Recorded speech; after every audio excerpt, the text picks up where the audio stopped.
और पीएम मोदी की पाठशाला की एक बार फिर से तस्वीर आपको दिखाते हैं। तमिलनाडु के नौजवानों को इसलिए मिल रहा हूँ कि मुझे कुछ सीखना है। तो आप में से अगर कोई कुछ बातें करना चाहते हो, अपनी बात बताना चाहते हो, मुझे सुनना है। कौन शुरू करेगा?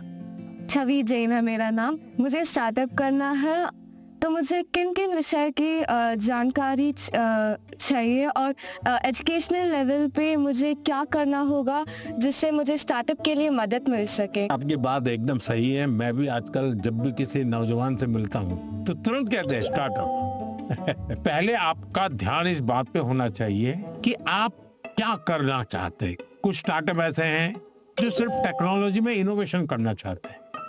किसी को लगता है मैं ड्रोन बनाऊं, टेक्नोलॉजी में एक्सपर्ट है। एक आध दोस्त है फाइनेंस में एक्सपर्ट है। चलो 4 लोगों की टोली बना दे, साइड में अपन स्टार्टअप शुरू करते हैं। जरूर नहीं कोई स्टार्टअप के लिए कोई 25 साल की उम्र चाहिए, आप कभी भी शुरू कर सकते हैं। छोटे छोटे स्टार्टअप से भी काम शुरू हो सकता है। तो मैं समझता हूँ कि अगर आपकी रुचि है तो बहुत अच्छी बात है। कुछ स्टार्टअप चलाते हैं, तुमको मिलने जाना और एक प्रोजेक्ट रिपोर्ट बनाओगे, उनको बताना चाहिए मैं स्कूल से हूँ, मैं स्कूल का प्रोजेक्ट बना रहा हूँ। तो वो छुपाएगा नहीं, आपसे बताएगा। तो धीरे धीरे आपको ज्ञान भी मिलेगा कैसे कर सकते हैं। सर, हमेशा मुझे ये डर रहता है कि कहीं मैं पढ़ाई में ज्यादा फोकस करूं तो मैं अपनी पैशन खो दूं। अगर मैं अपने पैशन पे ज्यादा फोकस करूं तो मेरी पढ़ाई छूट जाएगी। दोनों के बीच में बैलेंस कैसे लाऊं? देखिए, पहली बात है कि 2 अलग चीजें, ऐसा आप मानते क्यों हैं? दोनों उपयोगी हैं। जैसे मान लीजिए आपको आर्ट का शौक है?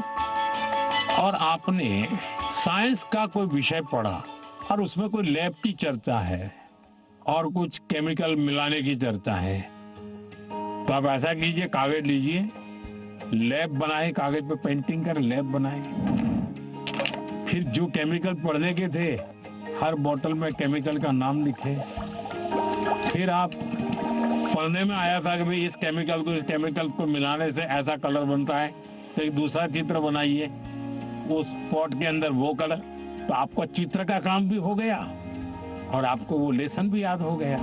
यानी एक साथ दोनों चीजें बहुत अच्छी तरह से आप कर सकते हैं। आपके थकान को उतरने के लिए भी एक प्रकार से आपके पास जो कला है, क्राफ्ट की, जो कुछ भी आपकी सीखने की इच्छा है, वो आपको मदद कर सकती है। डेली या सप्ताह में 2 दिन आधा घंटा इसके लिए दो। समाज जीवन में जिसकी जरूरत है वो शिक्षा तो करनी है, लेकिन जो व्यक्ति के जीवन में उपयोगी है वो आप इससे कर सकती हैं। हमारा देश भी 2047 में डेवलप्ड राष्ट्रों के साथ एक होने वाला है। मेरा प्रश्न क्या है कि हम नवयुवक इसे हासिल करने के लिए क्या कर सकते हैं? मुझे अच्छा लगा कि मेरे देश के 10th 12th के बच्चों के मन में भी 2047 विकसित भारत का ड्रीम है। ये मेरे लिए बहुत बड़ी खुशी की बात है ना। आज मुझे अब मजा आएगा। वाह, देखिए ये चीज है ना। अब 2047 में विकसित भारत यानी क्या है? आपने कभी सिंगापुर के विषय में सुना होगा। सिंगापुर एक जमाने में एक मछुआरों का छोटा सा गांव था, उसमें से आज इतना बड़ा बन गया। तो ली कुआन यू कहते थे कि भाई अगर हमको डेवलप कंट्री बनना है तो हमें अपनी आदतें डेवलप कंट्री के लोगों की होती वैसी बनानी पड़ेगी। हमें थर्ड वर्ल्ड कंट्री की तरह कहीं पर भी कूड़ा कचरा फेंक दिया, कहीं पर थूक दिया, ये नहीं चल सकता। सिर्फ कहीं जाना है, भाई यहाँ पर रेड लाइट है, मुझे स्कूटर खड़ा कर देना चाहिए। अब छोटी सी चीज है कि भाई हम परिवार में तय करेंगे कि हमारे घर में खाने के बाहर कुछ भी जूठा नहीं छोड़ेंगे। बताइए, सब लोग ऐसा करें तो कितना खाना बचेगा, कितना बड़ा फायदा होगा। एक नागरिक के नाते मैं अगर इन चीजों का जीवन में ठीक से पालन करूं तो मतलब कि मैं विकसित भारत के लिए कंट्रीब्यूट कर रहा हूं। अब जैसे वोकल फॉर लोकल, मैं मेरे देश की चीजें खरीदूंगा। मैं भारत में जो चीजें बनी उसको लूंगा। जैसे मैं कहता हूँ मेड इन इंडिया। अब कुछ लोग पैसे वाले लोगों को लगता है दुबई में जाके शादी करेंगे, वहां हिंदुस्तान में क्या कमी है भाई? हम सब देश के नागरिक छोटी छोटी चीजों को करें, हम जरूर विकसित भारत बनाने में अपना दायित्व निभा सकते हैं, हम कंट्रीब्यूट कर सकते हैं। I was shocked that, oh my God, a student is actually concerned about this, and he told us that it's the small steps that matter, not the large ones. मेरा आपसे प्रश्न ये है कि कोई भी छात्र या कोई भी मनुष्य अपना जीवन जब व्यतीत करता है तो बहुत सारे चुनौतियों का सामना करता है। जब चीजें डिफिकल्ट हो जाती है तभी हमको हमारा जो मोटिवेशन होता है जीवन व्यतीत करने में वो कम होता है। तो ऐसी स्थिति में सफलता प्राप्त करने के लिए हमें मोटिवेशन की जरूरत है या अनुशासन की? दोनों चीजें महत्वपूर्ण है जीवन में। अगर अनुशासन है ही नहीं तो कितना ही इंस्पिरेशन होगा तो वो इंस्पिरेशन क्या काम का आएगा? मान लीजिए एक किसान है, उसको प्रेरणा मिल रही है, बगल वाला किसान बहुत फसल कर रहा है, इंस्पिरेशन है कि यार उसकी तो 1 एकड़ भूमि है, मेरी तो 4 एकड़ भूमि है, वो ज्यादा कमाता है, मैं कम कमाता हूं, तो उसको इंस्पिरेशन तो वहां से मिलता है। लेकिन ये बारिश के पहले जोतना चाहिए, वो सोचना नहीं, देखेंगे हफ्ते के बाद करेंगे। अगर खेत जोतेगा नहीं और बारिश आ गई फिर वो कुछ भी करे उसकी तो हालत खराब ही रहेगी। तो उसके अंदर वो डिसिप्लिन नहीं था, इंस्पिरेशन था कि मैं उसकी जितनी कमाई करूं, लेकिन डिसिप्लिन नहीं थे। भाई मुझे इस समय के पहले खेत जोत के रखना चाहिए, बीज की जरूरत है ला करके रखना चाहिए, बीज को तैयार करने का काम करना चाहिए, तो डिसिप्लिन नहीं था। जीवन में डिसिप्लिन बहुत अनिवार्य है। इंस्पिरेशन में सोने में सुहागा का काम करता है। अगर डिसिप्लिन नहीं है, कितना ही इंस्पिरेशन क्यों ना हो, वो फिर बोझ बन जाता है, निराशा पैदा करता है। When I asked my question, it was a question that was stuck with me from so many years.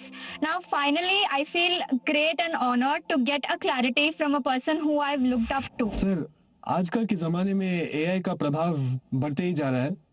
हम देख सकते हैं कि कई कंपनियों में इंसान नहीं बल्कि एआई एम्प्लॉइज भी होते हैं।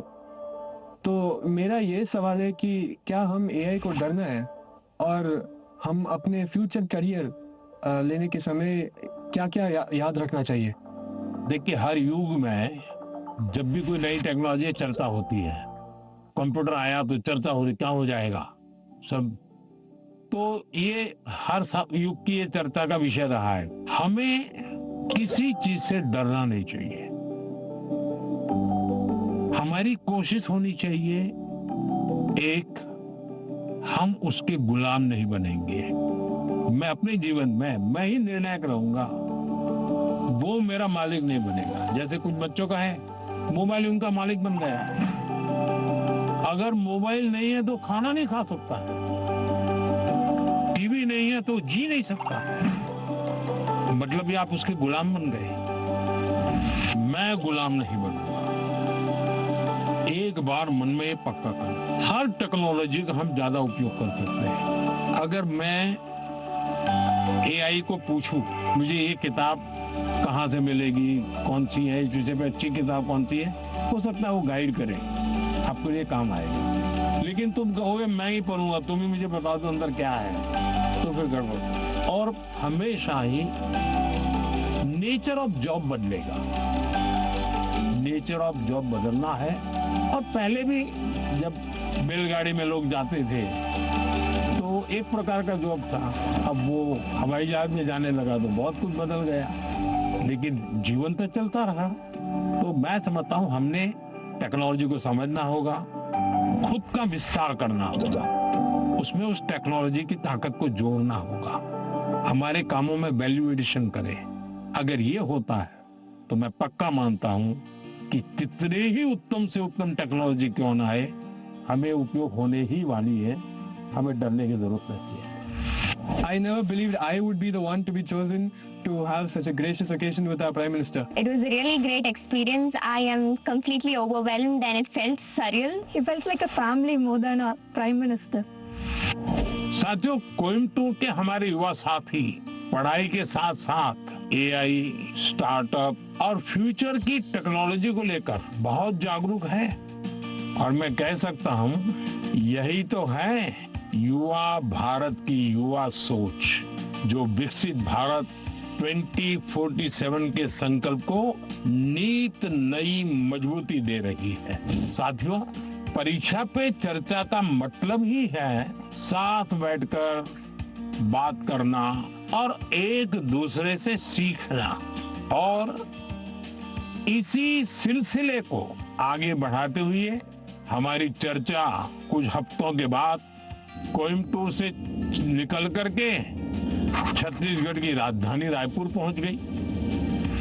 वहां भी बच्चों से मेरी बहुत दिलचस्प बातें हुई और मैं कह सकता हूं सिर्फ बातचीत नहीं, बहुत मजेदार चीजें खाने का भी मौका मिल गया। आप भी इसका आनंद लीजिए।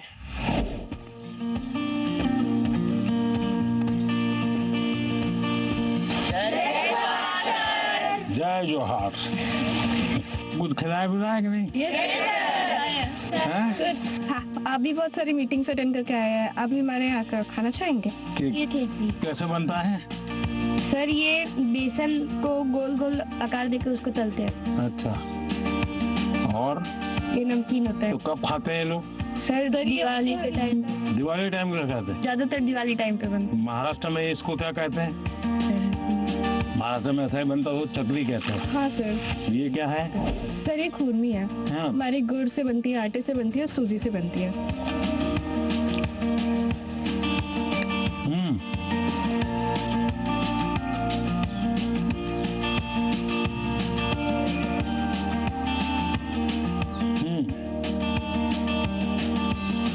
तो बढ़िया खिलाने के लिए धन्यवाद बेटा।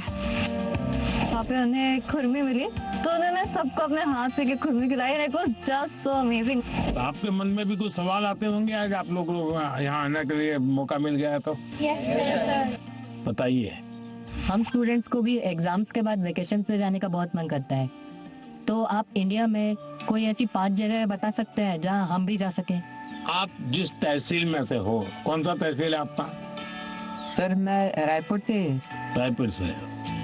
रायपुर तहसील में कौन कौन सी चीजें हैं इसका जरा लिस्ट बनाओ। 1 घंटा लगेगा, 2 घंटे लगेंगे, जाऊंगा। फिर लिस्ट बनाओ जिले में कौन से हैं जो देखे नहीं है। फिर तय करूं मैं राज्य में कौन से हैं। छत्तीसगढ़ में ऐसी कौन सी जगह मैं गया नहीं हूँ। हमें कहीं पर भी जाए स्टूडेंट के रूप में जाना चाहिए, तब टूरिज्म का मजा आता है। रेल के डिब्बे में जाना और साथ में खाना भी ले जाना, देखना चाहिए कैसा अनुभव होता है। भीड़ होती है, क्या होता है, लोग बातें करते हैं, क्या करते हैं, इसका एक आनंद होता है, जीवन में सीखने को मिलता है। भारत इतनी विविधताओं से भरा हुआ है, एक जिंदगी भी कम पड़ जाए देखने के लिए। सर, मेरा प्रश्न आपसे यह है कि कभी कभी हम एग्जाम के दौरान रिवीजन नहीं कर पाते हैं, जिससे हमारा मन अशांत हो जाता है। तो सर, हम अपने मन को शांत कैसे करें, एग्जाम के दौरान भी और एग्जाम हॉल में जाने से पहले की? 1 वीक देख लीजिए परीक्षा के पहले का, सभी चीजों को अपने ऊपर नीचे तो कर ही लिया होगा। आप मान के चलिए आपने जो सुना है, आपने जो पढ़ा है, वो बेकार नहीं गया है, कहीं ना कहीं तो स्टोरेज है ही है वो। आप शांत मन से बैठ लीजिए, चिंता मत कीजिए, जैसा पेपर आता है देख लीजिए। दूसरी चीज, आप अच्छा विद्यार्थी बनना है ना, आपको उस विषय पर ग्रिप होनी चाहिए, तभी तो अच्छे विद्यार्थी बनोगे। सब्जेक्ट पर ग्रिप कैसे आएगी? एक अच्छा खिलाड़ी कैसे बनता है? निरंतरता बनाए रख, डिसिप्लिन में रहता है, रूटीन में चलता है। सबसे बड़ी बात है वो लगातार कंपटीशन करता रहता है, गिरता है, पटकता है, हारता है, जीतता है, करता है, उसमें से वो खिलाड़ी बनता है। ठीक है, आपको मैं एक सुझाव देता हूँ, आप करिए। आपके क्लास में कुछ विद्यार्थी होंगे, आपको लगता है जरा पढ़ने में थोड़ा कम है, ऐसे तो होते ही है, ऐसे एक आध को आप दोस्त बनाइए। ये टेक्निक बहुत कायम आई है आपको। उसको कहो कि मैं आज तुझे मैथ सिखाना चाहता हूँ। अब उसको मैथ सिखाने के लिए आप जो मेहनत करेंगे, दिमाग फोकस करेंगे, आपका मैथ्स पक्का होगा कि नहीं होगा? मैं ताइक्वांडो खेलती हूँ और मैं आगे चल के स्पोर्ट्स पर्सन बनना चाहती हूँ। अपनी स्टडीज और स्पोर्ट्स को बैलेंस करके कैसे रख सकती हूँ? शिक्षा की जीवन में भी जरूरत है, समाज जीवन में भी जरूरत है। इसको अंडर एस्टिमेट नहीं करना चाहिए। ये गलती कभी मत करना कि खेल में मैं बहुत अच्छा हूं इसलिए मुझे पढ़ने की जरूरत नहीं है। लेकिन शिक्षा ही सब कुछ कर लेगी ऐसा नहीं है। आप में हुनर है, जो भी है उसको डेवलप करना चाहिए। खिलाड़ी बनने के लिए खेले वो एक विषय है, लेकिन जिंदगी में खेल होना चाहिए ये भी बहुत जरूरी है। जिंदगी खेल होने से बचाना है तो जिंदगी में खेल होना चाहिए।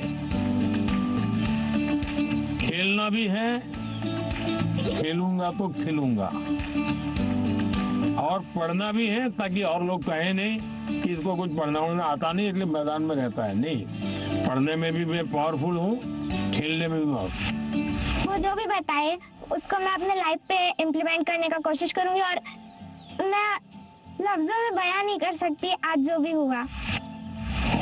सर मेरा सवाल ये है, जैसे कुछ सालों पहले आपने स्वच्छ भारत स्टार्ट किया था, हमारा नया रायपुर भी डेवलपमेंट की जा रहे हैं, तो हम एज अ स्टूडेंट उस डेवलपमेंट के लिए या अपने इन्वायरमेंट को प्रोटेक्ट करने के लिए क्या कमी दूर कर सकते हैं? प्राकृतिक संपदा को बचाने का हमारे स्वभाव में आना चाहिए और धीरे धीरे हमें लोगों को जोड़ना चाहिए। अब जोड़ते रहते हैं तो बदलाव आता है। खुद के जीवन में कुछ नियमों का अगर हम पालन करते हैं, जैसे अब पानी, मुझे बताइए कि मैं ब्रश कर रहा हूँ और पानी बह रहा है। अरे भाई तुम ब्रश कर रहे हो तो पानी तो बंद करो, जब मुंह धोओगे तब पानी लेना। छोटी छोटी चीजें होती है। एक बार मैं एक गांव की यात्रा कर रहा था, दूर से मैंने देखा कि एक जगह एकदम से जंगल जैसा लग रहा है, बड़ा हरी भरा। तो क्या है बोले तो स्कूल है। तो सब इतना सूखा है, ग्रीन है। वहाँ एक टीचर थे, उस टीचर ने ये जो पेट्रोल पंप होता है वहाँ जो ऑयल के कैन वगैरह होते हैं वो इकट्ठे करते थे वो, और बच्चों को कहते थे कि तुम्हारे घर में वो जो पानी होता है जिसमें खाने का कुछ अंश होता है वो बोतल में रोज स्कूल आओगे तब भर करके आना। तो सारे बच्चे वो बोतल भर के या जो उनको कंटेनर दिया है वो भर करके आते थे, और उन्होंने वहां पेड़ लगाए थे। हर बच्चे को एक पेड़ दे दिया गया था। वो जो पानी ले आता था वो उसमें डालना होता था। उसको फर्टिलाइजर का भी काम करता था, सब्जी वब्जी के टुकड़े होते थे। उसके कारण वो पूरा स्कूल को चारों तरफ एकदम से ग्रीन बन गया था। एक टीचर ने इतना बड़ा परिवर्तन लाया। मानवीय रूप से व्यवहार करे तो बदलाव शुरू हो जाता है। छोटी चीजें हैं, हम आराम से कर सकते हैं। समाज का वातावरण हमारे स्वभाव में आना चाहिए। आप इतने साल से देश को संभाल रहे हो, देश के लीडर हो, तो आप फ्यूचर जनरेशन से, हम बच्चों से ऐसी कौन सी क्वालिटी एक्सपेक्ट करते हो कि हमारे अंदर आनी चाहिए कि लीडर के रूप में? ऐसा लीडर बनना है कि लीडर बनना है? दोनों बनना है। देखिए पहले लीडर बनिए। जो काम है मन में तय करिए, कोई करे या ना करे मैं करूंगा। जब ये शुरू आ जाएगा मैं अपने से शुरू करूंगा तो आप देखिए अपने आप लीडरशिप आना शुरू हो जाएगी। जैसे मान लीजिए कूड़ा कचरा है, आप जा रहे हैं और आपने एक उठा लिया, तो आपके साथ जो चार लोग चलते होंगे ना, आपने देखा होगा वो भी, उनको भी लगे यार उठा लो। मतलब आप लीडर बन गए कि नहीं बन गए? अच्छी चीज है, हमें अपने आप को हमेशा लीडर रोल में तैयार करना चाहिए। अच्छा विश्वास है, विचार भी अच्छा है, लेकिन लीडर का मतलब ये नहीं है कि चुनाव लड़ना, पॉलिटिकल पार्टी बनाना, पार्टी में जाना, लच्छादार भाषण करना, ऐसा नहीं होता लीडर। मतलब लीडरशिप में एक क्वालिटी होनी बहुत जरूरी है कि आप 10 लोगों को अपनी बात समझा पाओ। थोपनी नहीं है, समझानी है। समझाने के लिए पहले उसको समझना है। जो उनको समझ पाता है वो समझा पाता है, जो उनको नहीं समझता है वो कुछ नहीं समझा पाता। और इसलिए हमारी कोशिश ये होनी चाहिए कि उनको समझना चाहिए। उन्होंने बहुत अच्छे से बताया कि किसी के अंदर एक लीडरशिप क्वालिटीज होती है अगर वो किसी चीज के लिए रिस्पॉन्सिबल हो रहा है। If I would describe this whole then I would say सपना। मैं प्रधानमंत्री से मिली। I am very lucky. बहुत अच्छा था, मतलब ऐसा एक्सपीरियंस जो लाइफ में बहुत कम लोगों को मिलता है। परीक्षा की तैयारी के अनुभव, परीक्षा के समय आने वाले विचार, स्ट्रेस और लोगों की एक्सपेक्टेशन से जुड़े हुए ढेर सारे सवाल लगातार चर्चा का हिस्सा बनते हैं। और परीक्षा पे चर्चा का मकसद ही है कि हमारे युवा साथी इस पर खुलकर बात करें। परीक्षा पे चर्चा सिर्फ बोर्ड एग्जाम की तैयारियों से जुड़ी नहीं है। मैं जब आपके सवाल सुनता हूं तो स्वाभाविक है मेरे मन को भी वो छूते हैं। मैं अंदाजा लगाता हूं कि जीवन के कई पहलुओं से जुड़ी हुई बातें हमारे युवा मित्रों के मन में लगातार चल रही है। मैं अब आपको गुजरात लेकर चलूंगा। वहां के बच्चों ने और विशेषकर ट्राइबल बेल्ट के मेरे आदिवासी बच्चों ने जो सवाल पूछे और उन्होंने तो मुझे सचमुच में हैरत में डाल दिया था।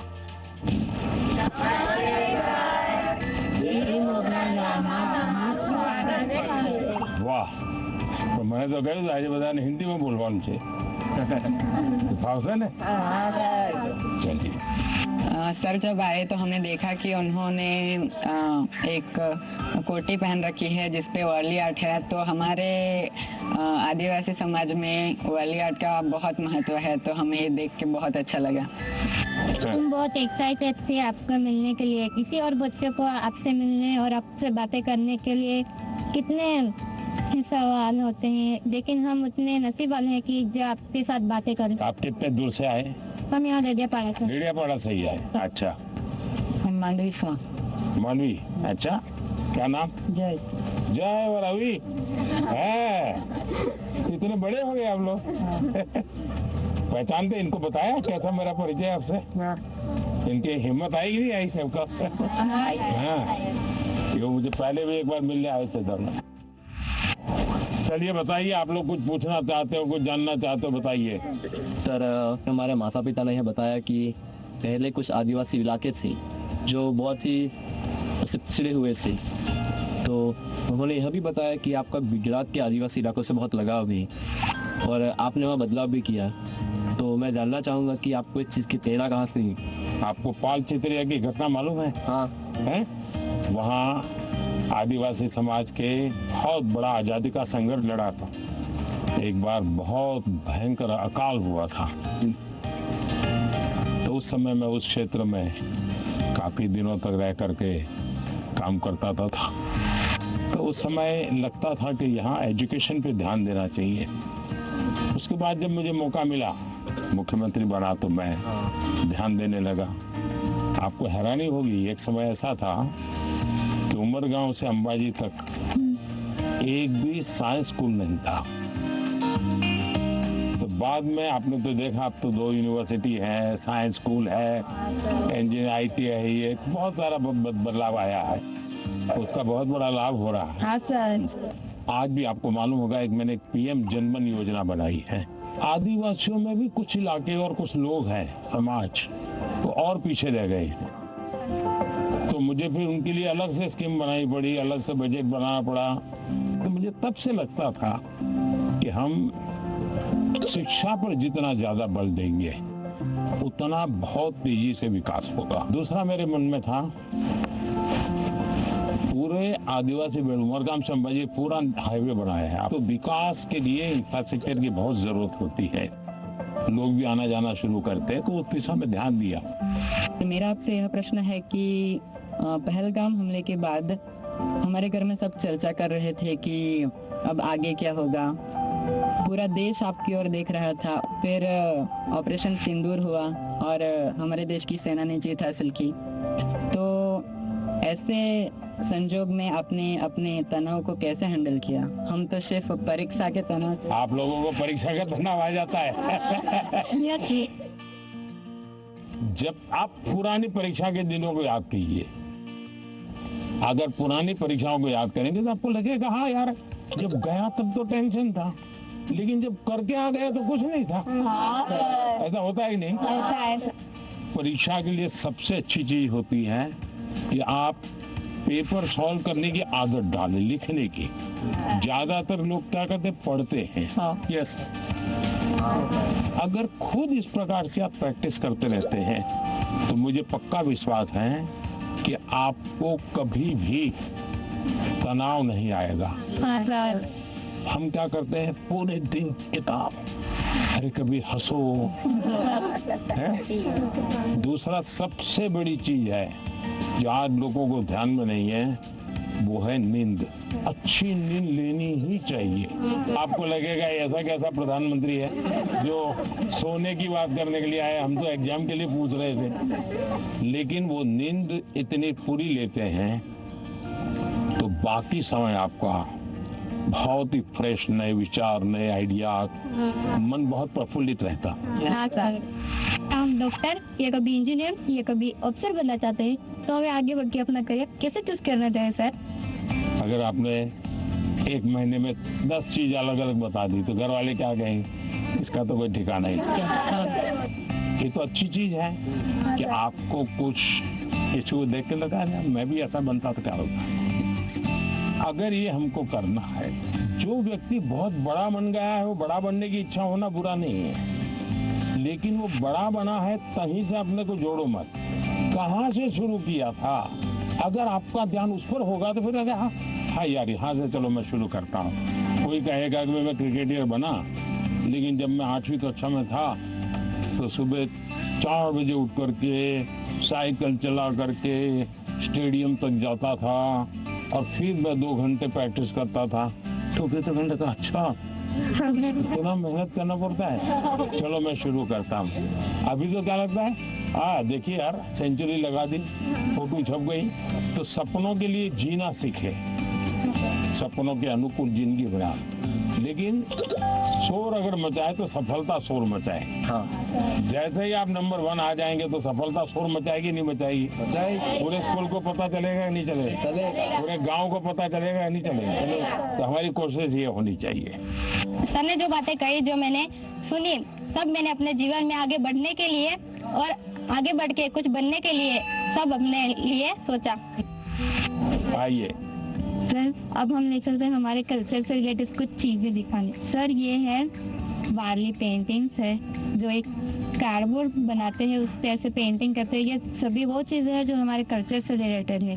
सर, हमने आदिवासी काफी जो आदिवासी है उनके कलाकृतियों को रिप्रेजेंट किया है, जैसे कि चित्रकला है, ये लिपन आर्ट, ये जो मैंने बनाया ये है पिथुरा आर्ट। खुद बनाए हो? यस सर, आपके लिए ही बनाया है। क्या नाम आपका? किशन है सर। ये आपकी हैंड राइटिंग है? Yes sir. अरे वाह, थैंक यू सर। कितने बढ़िया है भाई। घर की दीवारों पे ये बनाए हैं और उनकी पूजा भी करते हैं। वाह, तो आप तो बड़े आर्टिस्ट हो गए भाई। सर, मुझे बहुत अच्छा लग रहा है कि हमारे भारत देश के वड़ा प्रधान ने मेरी पेंटिंग ली है और सर ने भी बहुत अच्छी तरह के हमारे साथ, जैसे हम खुद फ्रेंड्स के साथ बात कर रहे हैं, ऐसा फील हो रहा था। प्लीज आपसे ये समझना कि आपकी लाइफ में आपके टीचर्स का क्या रोल? बहुत रोल था, बहुत रोल था। जैसे मैंने बताया, मेरे टीचर हमें डेली कहते थे कि आप लाइब्रेरी जाइए, टाइम्स ऑफ इंडिया में ये एडिटोरियल के ऊपर एक वाक्य रहता है, वो अपने उसमें लिख करके आइए, और दूसरे दिन वो उसकी चर्चा करते थे। Last priority. अच्छा, आप में से कितने लोग हैं जिन्होंने नियम बनाया कि हम सूर्योदय देखेंगे या नहीं देखेंगे? ऐसे कितने हैं? सनराइज, ये शरीर को ये चीजें एक ताजगी देती हैं, एक एनर्जी देती हैं। इनको हमने आदत बनाई है शरीर को सबसे पहले प्रायोरिटी देना चाहिए। सर, अक्सर हमारे माता पिता हमारे दोस्तों के साथ हमारी तुलना करते हैं, परंतु उससे ज्यादा दबाव हम पर तब पड़ता है जब हमारे अपने घर वालों या भाई बहनों से तुलना की जाती है। तो ऐसी परिस्थिति में हमें क्या करना चाहिए? मान लीजिए कह दिया पिताजी ने कि देख तेरी बहन के अक्षर कितने बढ़िया है, उसके हैंडराइटिंग कितने अक्षर है, तो अच्छा व्यक्ति क्या करेगा? उस बहन को कहेगा बहन मुझे सिखाओ ना मैं कैसे हैंडराइटिंग अच्छा बनाऊं। दूसरा क्या करेगा? बस माँ पापा माँ को बहन ही अच्छी लगती है, उसके हैंडराइटिंग अच्छा लगते, मैं इतनी मेहनत कर रहा हूँ देखते नहीं है। अगर परिवार में भी किसी एक की अच्छाई की बात होती है तो हमने उस भाई या उस बहन से उसकी अच्छाइयों को सीखने का प्रयास करना चाहिए और पिता माता को कहना चाहिए कि आपने अच्छी बात बताई है, ये चीज मेरे में नहीं है, मुझे बताइए मैं कैसे इसको तैयार करूं। तो पिता माता का आपकी तरफ देखने का देखिए ये बुरा नहीं मानता है, ये इसमें से सीखने का प्रयास करता है। कंपैरिजन से माँ बाप ने बचना चाहिए और मैं हर माँ बाप से कहता हूँ कि कृपा करके आप परिवार में किसी के सामने उतनी तारीफ न करें ताकि बच्चे की आदत खराब हो जाए। इतनी तारीफ न करें एक बच्चे की कि दूसरे बच्चे को लगे कि देखो हर बार ये तो इसकी बात दुनिया में बताते रहते, मेरी में बताते नहीं। परिवार में अगर निकट हमसे कोई ज्यादा अच्छा है, हमें मनोमन उसको गुरु मान लेना चाहिए। उसको पता नहीं होना चाहिए कि आप उसको गुरु मानते हैं। अब उसको कहना चाहिए यार तुम बैडमिंटन बहुत बढ़िया खेलते हो, मेरी गलती क्या होती है मुझे सिखाओ, तो वो भी अपने आप को बड़ा नहीं मानेगा, वो कहेगा यार ये मेरे से सीखना चाहता है, वो अपने को बराबर ही मानेगा। नर्वसनेस तो ऑब्वियसली थी ही, पर साथ में बहुत उत्साहित भी फील हो रहा था, बहुत खुशी हो रही थी कि मैं मोदी जी से मिलने वाली हूँ। मतलब मुझे लगा नहीं था ऐसा मेरे साथ कभी होगा, पर जब हुआ तो बहुत ही खुशी हुई। अक्सर छात्रों को स्टेज में या फिर लोगों के सामने बात करने में तकलीफ होती है, इसमें आत्मविश्वास बढ़ाने के लिए आप हमें क्या सलाह देना चाहेंगे? तो आप अगर उनको सलाह देनी है तो क्या दोगे? आइए मेरे पास, आगे आगे सब लोग आइए। अगर किसी को 1 2 3 में कहना है तो कैसा है? आत्मविश्वास रखना चाहिए। हाँ, ये आत्मविश्वास जो है ना, उसमें 2 शब्द है।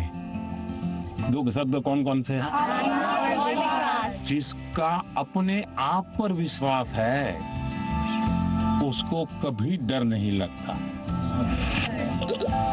आपको अपने पर विश्वास है क्या? अगर खुद पर विश्वास है तो आप हर चीज को पार कर सकते हैं। जिसको खुद पर विश्वास होता है करता क्या है? पूरी परिस्थिति का मनोमन अध्ययन करता है। आपने स्वामी विवेकानंद जी का ने एक चिट्ठी लिखी थी जब शिकागो में उनका भाषण हुआ, जो बहुत प्रसिद्ध भाषण है और विवेकानंद जी की बहुत तारीफ भी होती है।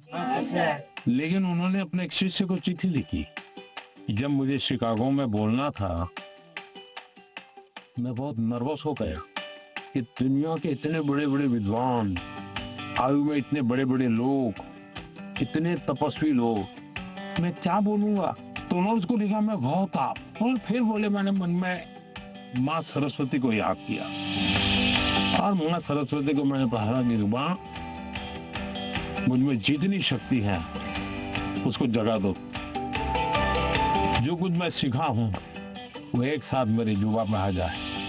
बोले मैंने ऐसी प्रार्थना की और मैं गया मंच पे, और जब मैंने sisters and brothers of America ऐसा कहता ही 2 मिनट तक तालियां बजती रही। बस वो एक टर्निंग पॉइंट बन गया, विश्वास आ गया। नहीं, मैं सोचता था वैसा मैं नहीं हूँ, मेरे भीतर तो कुछ है, आत्मविश्वास आ गया। तो हर एक के जीवन में आज कितने ही अच्छे वक्ता क्यों न हो, कितने ही बड़ा अच्छे खिलाड़ी, आपने देखा होगा क्या सचिन तेंदुलकर कभी 0 से आउट नहीं हुए क्या? होता है तो वो सर पकड़ के बैठ गए क्या? इसका मतलब हुआ हम जो स्थिति है उसको ऑब्जर्व करें, सिचुएशन को एक बार अंदाज कर लेना चाहिए। ऐसा हुआ था, अब देखना आपको लगेगा हाँ अरे ठीक है मैं कर लूंगा, जो आत्मविश्वास शब्द है ना, उसको सच्चे अर्थ में जीवन में समझना चाहिए। आत्मा की बात खुद की बात है, कोई चीज नहीं कर पाए, हमें ही करना होता है। मैं आपके सामने गाना प्रस्तुत करना चाहूंगी। हाँ, गाना सुनाओगी? हाँ, डॉक्टर भूपेन हाजरिका का। अरे वाह, बताइए।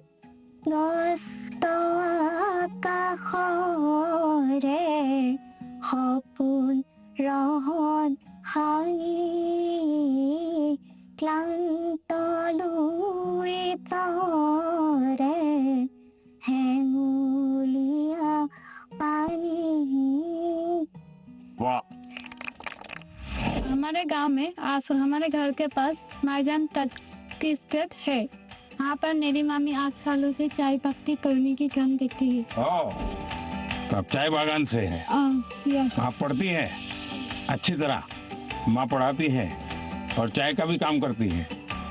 तो क्या लाई हो? आपके लिए चाय पत्ती लाई। तो मुझे चाय बनानी होगी, हैं? चलिए, बहुत बहुत धन्यवाद। आपकी माँ को हमारा प्रणाम कह देना।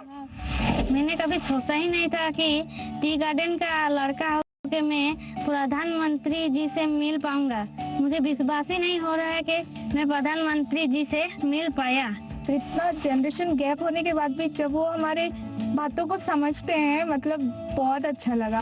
आपने देखा कि कैसे एग्जाम की बात तो हुई ही, साथ ही लोकल संगीत, असम की चाय, वो भी परीक्षा पे चर्चा का यादगार हिस्सा बन गई।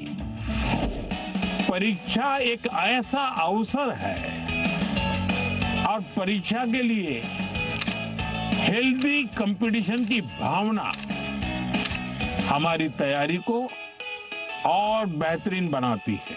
इन सभी चर्चाओं में स्थान अलग अलग थे, स्टूडेंट्स अलग अलग थे, अनुभव अलग थे, लेकिन हर चर्चा का उद्देश्य एक ही था, हर स्टूडेंट को सुनना, समझना और साथ मिलकर कुछ न कुछ सीखना।